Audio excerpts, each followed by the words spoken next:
Argentina was among the founding members of the International Olympic Committee and sent a team to Paris in 1900, the second Olympic Games of the modern era. But it wasn't until 1924 that Argentinian athletes first tasted Olympic gold. That came in the sport of polo, long since dropped from the Olympic program. Argentinians won at least one gold at every game after that, until 1952. After that, nothing. Argentina sent 1,076 athletes to 11 games over 52 years without ever hearing the beloved national anthem.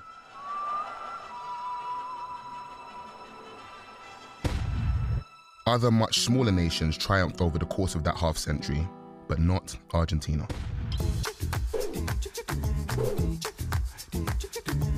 They may have had one of the best Formula One drivers in history, Juan Manuel Fangio. They may have had tennis players who won masters like Guillermo Bias and Gabriela Sabatini. They may have also won 2 World Cups in dramatic fashion. But between 1952 and 2004, Argentina mustered only 9 silvers and 8 bronzes. One group of Argentinian athletes were hot favourites to triumph at Athens 2004. It was those athletes playing Argentina's national sport, football. The Olympic football tournament had plenty of bright stars that year.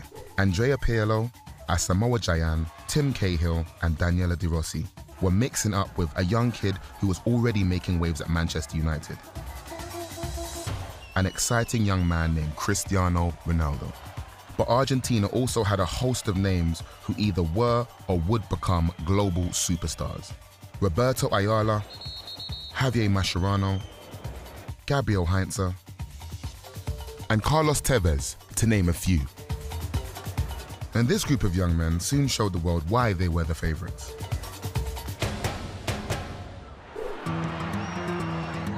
Game 1. They demolished Serbia and Montenegro 6-0. As the tournament went on, Argentina turned on the style.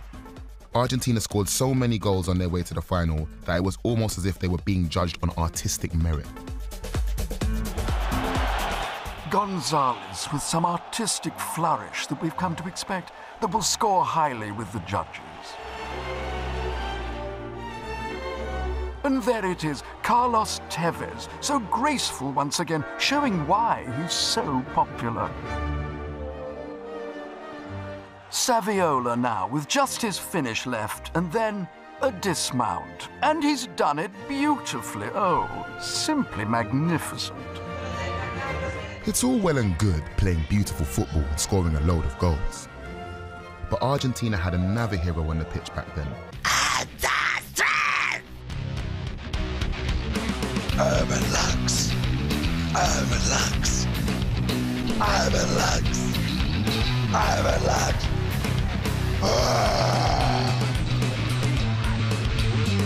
Herman Lux. The young goalkeeper from River Plate may not have been the most well known, but he was on his way to a unique achievement. Lux played every match but never had to pick the ball out of his own net. Some games were harder than others, but a lot of the time he could afford to take it a little bit easier in goal. Even as the tournament progressed, the games were supposedly getting harder. It was almost as if he was taking the old football saying, "Park the bus," a little too literally. After storming the semi-finals 3-0 against Italy, it was all down to the final. Carlos Tevez made sure he was going to be the Golden Boot winner early on with his 8th goal of the tournament. Then it was over to Urban Lux. If ever Argentina needed to park the bus, it was now. They're only just thinking about parking the bus. They should have done that before the match. No, they mean defend. Park the bus. It means to put all of your players in front of the goal. What? What about the bus? Where's it parked? Jan, there is no bus. Then how will they get home? He might not have had the most strenuous of finals. He may have even tried to spice it up a bit. But when it really counted, Lux was the difference, determined that he would be part of a perfect side. As the final whistle blew, the team of young players knew just what they had achieved. the first Olympic gold for Argentina in 52 years. It was also the first Olympic success for a nation of footballers, the only trophy the country had not won in its illustrious footballing history.